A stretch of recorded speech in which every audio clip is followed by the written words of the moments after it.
Yes, students, starting with next part of the human capital formation कि human capital formation की importance realise होने के बाद कि ह्यूमन कैपिटल फॉर्मेशन को इंक्रीज करने के लिए, स्टॉक ऑफ स्किल को इंक्रीज करने के लिए एजुकेशन जो है ये मोस्ट इम्पॉर्टेंट है। तो इसके लिए गवर्नमेंट ने बहुत स्टेप्स उठाए। तो उसके लिए जो फर्स्ट स्टेप है that is expansion of general education. तो उसके लिए गवर्नमेंट जो है different organisations during different plans government ने बनाई। लाइक फर्स्ट ऑर्गेनाइजेशन NCERT, जिसकी फुल फॉर्म है national council of educational research and training, जो सीनियर सेकेंडरी लेवल तक टेक्स्ट मटेरियल प्रोवाइड करती है बच्चों को, that is till +2 level. Next organisation is university grants commission, जो हायर एजुकेशन के रूल्स रेगुलेशंस को देखती है, सारी यूनिवर्सिटीज के रूल रेगुलेशंस को चेक करती है। Then AICTE, all India council of technical education, जो टेक्निकल और इंजीनियरिंग कॉलेजेस की एजुकेशन के रूल्स एंड रेगुलेशंस को देखती है। Then ICMR, Indian council for medical research, जो हेल्थ सेक्टर से जुड़े मेडिकल कॉलेजेस के रूल्स रेगुलेशंस को देखती है। नाउ 1951 में अप्रोक्सीमेटली 18% पॉपुलेशन जो थी वो लिटरेट थी, और 2011 तक जो इसका एस्टिमेट था दैट वाज 74%। आप फिगर इसकी NCERT में से देख के, तो जो NCERT में फिगर है उसको आपने लेना है। तो बहुत ज़्यादा डाटा और बहुत ज़्यादा आंकड़े प्रिपेयर करने की ज़रूरत इसके लिए नहीं है। बहुत थोड़ा थोड़ा जितना आप रिटेन कर पाएं वो एग्जैक्ट फिगर्स आप आई सजेस्ट यू NCERT में से उठाएं। Next is elementary education. अब जो एलिमेंट्री एजुकेशन है वो करती है students cover primary and middle class के, that means from first class to 8th class.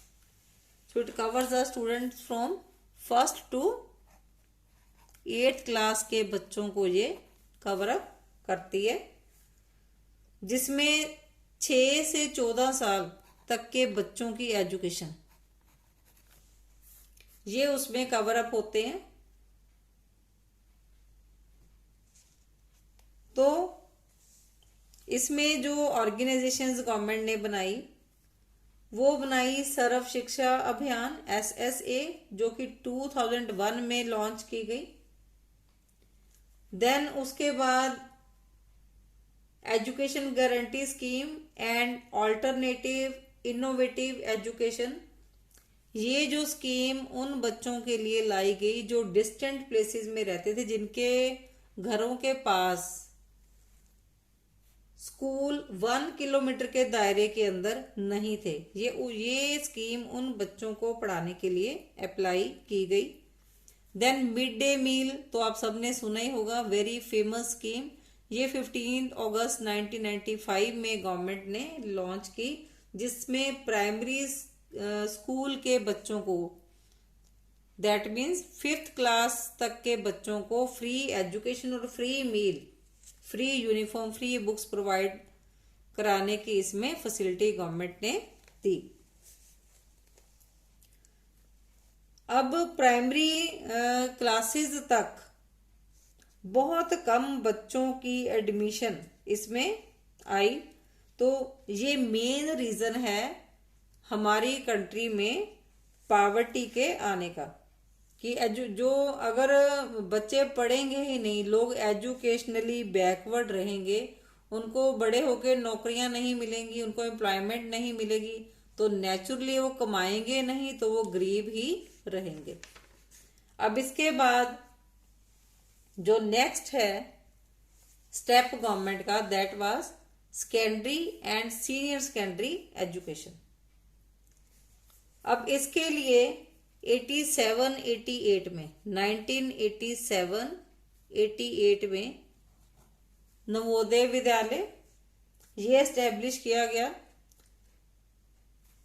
ये इसका मेन एम क्या था कि जो रूरल एरियाज में टैलेंटेड स्टूडेंट्स रहते हैं उनको एक मॉडर्न एजुकेशन, एक बेटर एजुकेशन प्रोवाइड करवाई जा सके, और ऐसे स्टूडेंट्स को बोर्डिंग फैसिलिटीज भी प्रोवाइड करवाई जा सके। तो एट प्रेजेंट जो है 565 नवोदय विद्यालय हैं कंट्रीज के अंदर, हमारी कंट्री में। देन उसके बाद केंद्रीय विद्यालय, ये केंद्रीय विद्यालय जो है ये एस्टेब्लिश किए सेंट्रल गवर्नमेंट ने उन बच्चों के लिए, उन पेरेंट्स के बच्चों के लिए जिनके पेरेंट्स की जो जॉब्स हैं वो ट्रांसफरेबल हैं एक जगह से दूसरी जगह, तो उनके बच्चों को एजुकेशन रिगार्डिंग प्रॉब्लम फेस न करनी पड़े, और उन बच्चों के लिए केंद्रीय विद्यालय खोले गए विद हॉस्टल फैसिलिटीज। देन उसके बाद नेशनल ओपन स्कूल्स भी खोले गए उन बच्चों के लिए जो फार ऑफ प्लेसेस में रहते हैं, जो स्कूल जाना बहुत दूर दूर अफोर्ड नहीं कर सकते। देन एनसीईआरटी तो है ही है, सेकेंडरी और सीनियर सेकेंडरी एजुकेशन का टेक्स्ट मैटर जो है वो सारा एनसीईआरटी प्रोवाइड करती है। देन उसके बाद my dear students, higher education facilities. अब हायर एजुकेशन फैसिलिटीज के जो रूल्स एंड रेगुलेशंस है वो कौन बनाता है? University grants commission. तो हायर एजुकेशन में कौन कौन सी एजुकेशन इंक्लूड होती है? टेक्निकल, मैनेजरियल, मेडिकल और बाकी सारी प्रोफेशनल एजुकेशन इसमें इंक्लूड होती है। अब जितनी भी टोटल एनरोलमेंट होती है इसमें स्टूडेंट्स की, जितने टोटल स्टूडेंट्स इसमें यूजीसी में एंटर करते हैं डिफरेंट यूनिवर्सिटीज एंड कॉलेजेस के अंदर, उसमें से 80% जनरल एजुकेशन लेते हैं स्टूडेंट्स और 20% प्रोफेशनल एजुकेशन लेते हैं। अब क्योंकि ये जो कॉलेजेस हैं दे प्रोवाइड द डिग्रीज, तो हमारा क्योंकि एजुकेशन सिस्टम इस तरह से है, अब जो नई एजुकेशन पॉलिसीज आई है उसमें तो बहुत सारी चेंजेस गवर्नमेंट ने करी हैं, तो जब वो अप्लाई होगी तब तो वो बहुत फ्रूटफुल होगी, क्योंकि उसमें काफ़ी सारी प्रैक्टिकल नॉलेज भी है स्टूडेंट्स के लिए अगर वो प्रॉपरली अप्लाई होती है तो। अदरवाइज तो यूनिवर्सिटी ग्रांट्स कमीशन की जो अब तक की एजुकेशन है वो सिर्फ थ्योरेटिकल ही रही है, जिसकी वजह से जो स्टूडेंट्स हैं वो सेल्फ एम्प्लॉय अपने आप को नहीं कर पाते, और कंट्री में इतनी जो जॉब्स हैं अवेलेबल नहीं है, जॉब सीकर्स ज़्यादा हैं, सप्लाई ज़्यादा है और डिमांड कम है, जिसकी वजह से अनएम्प्लॉयमेंट की प्रॉब्लम जो है वो स्टूडेंट्स को फेस करनी पड़ती है, हमारे एजुकेटेड यूथ को। The next one is vocationalisation of secondary education. अब इसमें फरवरी 1988 में गवर्नमेंट ने ये लॉन्च की कि जो सेकेंडरी लेवल पर कुछ स्कूल्स को वोकेशनलाइजेशन उसकी की जाए एजुकेशन की, तो कुछ स्कूलों को फैसिलिटीज गवर्नमेंट ने प्रोवाइड की, फाइनेंशियल असिस्टेंस प्रोवाइड की फॉर द वोकेशनलाइजेशन। एफर्ट्स भी किए गए इसके लिए कि ये जो सक्सेसफुली जो बच्चे वोकेशनल कोर्सेज करते हैं उनके लिए एम्प्लॉयमेंट प्लान्स भी बनाए गए कि वोकेशनल कोर्सेज कंप्लीट करके उनको कुछ वो अपना सेल्फ एम्प्लॉयड भी हो सके। तो about 10 lakh students vocational education ले रहे हैं स्कूल्स में।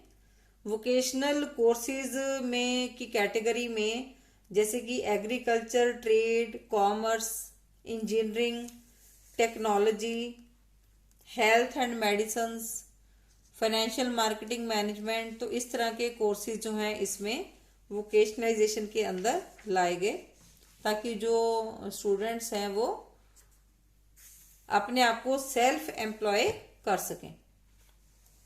देन उसके बाद next is technical, medical and agricultural education. अब इसके लिए भी गवर्नमेंट ने डिफरेंट एफर्ट्स किए कि टेक्निकली लोगों को, यूथ को, और मेडिकली भी, और एग्रीकल्चर की भी एजुकेशन लोगों को दी जाए इसमें। इसके लिए डिफरेंट रिसर्च सेंटर्स गवर्नमेंट ने सेटअप किए, like Indian institute of technology, agriculture research institute, national chemical laboratory. तो इस तरह की डिफरेंट यूनिवर्सिटीज जो है गवर्नमेंट ने लॉन्च की लोगों को एजुकेट करने के लिए। Then next is rural education. अब रूरल एजुकेशन के लिए national rural higher education council set up की गई और total 14 rural educational institutions set up किए गए इसके लिए, जिसमें जो बच्चे शेड्यूल ट्राइब से या शेड्यूल कास्ट से हैं उनको फ्री एजुकेशन प्रोवाइड करवाई जा सके। देन नेक्स्ट है एडल्ट एंड फीमेल एजुकेशन। तो इसके अंदर राइट टू एजुकेट 2009 में गवर्नमेंट स्कीम लेके आई, राइट टू एजुकेट में, जिसमें 6 से 14 साल के बच्चे, that means up to primary level, उनको free education, free facilities and free mid day meal facilities are also provided. Then उसके बाद नेशनल लिटरेसी मिशन गवर्नमेंट ने लॉन्च किया 1988 में। देन उसके बाद वुमेन एजुकेशन काउंसिल भी बनाई गई to promote education among the women को एजुकेट करने के लिए। Then next total literacy campaign, again remarkable step by the government. अब इसमें नेशनल लिटरेसी मिशन जो ये था उसको कन्वर्ट कर दिया गया साक्षर भारत, तो जिसमें मेन फोकस था फीमेल एजुकेशन के ऊपर और हरेक को इसमें लिटरेट करने की कोशिश गवर्नमेंट ने की। लेकिन इतने सारे एफर्ट्स करने के बावजूद भी एजुकेशन अभी भी हमारे लिए एक चैलेंजिंग टास्क रहा है। नो डाउट 96% के अप्रॉक्स बच्चे अब स्कूल्स में जाते हैं, लेकिन उसमें से ड्रॉप आउट्स की जो स्ट्रेंथ है वो भी बहुत ज़्यादा है। ये भी एक कड़वी सच्चाई है कि जितने बच्चे स्कूल जाते हैं वो एंड तक अपनी एजुकेशन कंप्लीट नहीं कर पाते due to poverty. The main reason is poverty. अब ये एक बहुत बड़ा चैलेंज है। ये क्यों इतना बड़ा चैलेंज है, तो उसके ये डिफरेंट पॉइंट्स मैंने पेन डाउन किए हैं। तो उसके लिए फर्स्ट पॉइंट क्या है, लार्ज नंबर ऑफ इलिटरेट्स, कि हमारी कंट्री में 36 करोड़ पीपल अभी भी इलिटरेट हैं। तो ये साइज इन फ्यूचर अगर पॉपुलेशन के ऊपर कंट्रोल न किया गया तो ये इन फ्यूचर साइज और भी बढ़ने वाला है। तो अगर लोग इलिटरेट रहेंगे तो पावर्टी बढ़ेगी, तो पावर्टी बढ़ेगी तो वो एजुकेट अगर उनको बेसिक अमेनिटीज ही नहीं मिल पाएंगी, बिलो पावर्टी लाइन रहेंगे, तो एजुकेट तो करना दूर, बहुत दूर का सपना है उनका अपने बच्चों के लिए। देन इनएडिक्वेट वोकेशनलाइजेशन, कि नो डाउट वोकेशनलाइजेशन कोर्सेज खोले गए हैं कुछ स्कूल्स में, लेकिन अभी भी कंट्री में बच्चों को वोकेशनल एजुकेशन नहीं मिल पा रही है। हमारी जो कंट्री है उसमें जो यूजीसी है वो डिग्रीज तो जरूर बच्चों को प्रोवाइड करवा रही है, लेकिन वो सेल्फ एम्प्लॉय नहीं हो पा रहे हैं। तो अनएम्प्लॉयमेंट की समस्या अभी भी वैसे ही बनी हुई है। The next is gender bias. अभी भी हमारी सोसाइटी में मेल और फीमेल को एजुकेट करने के लिए अभी भी डिफरेंस रखा जाता है, क्योंकि फीमेल्स की शादी जल्दी कर दी जाती है। तो फीमेल कैंडिडेट्स का, फीमेल स्टूडेंट्स का ड्रॉप आउट की रेशियो बहुत ज्यादा है। तो जिसकी वजह से जो हमारा जो ह्यूमन कैपिटल फॉर्मेशन जो है वो ग्रो नहीं कर पा रही है। Then low rural access level, कि जो एजुकेशन है वो अभी भी रूरल एरियाज तक नहीं पहुंच पा रही है। असेस मीन्स पहुंचना, रूरल एरियाज तक। अभी भी अर्बन एरियाज में तो एजुकेशन का सिस्टम है, लेकिन रूरल एरियाज अभी भी कुछ ऐसे एरियाज हैं, रिमोट एरियाज हैं, जहां पर एजुकेशन की कोई भी फैसिलिटी अवेलेबल नहीं है। देन उसके बाद प्राइवेटाइजेशन, क्योंकि एजुकेशन के ऊपर खर्चा बहुत ज्यादा आता है।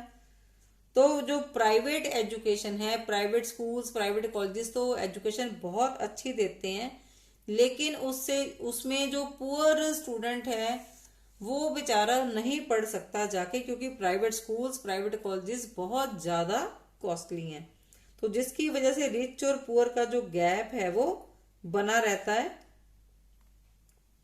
तो पुअर सेक्शन है जो हमारी कंट्री का, उनके जो बच्चे हैं वो अभी भी एजुकेशन नहीं ले पा रहे हैं due to privatisation of education.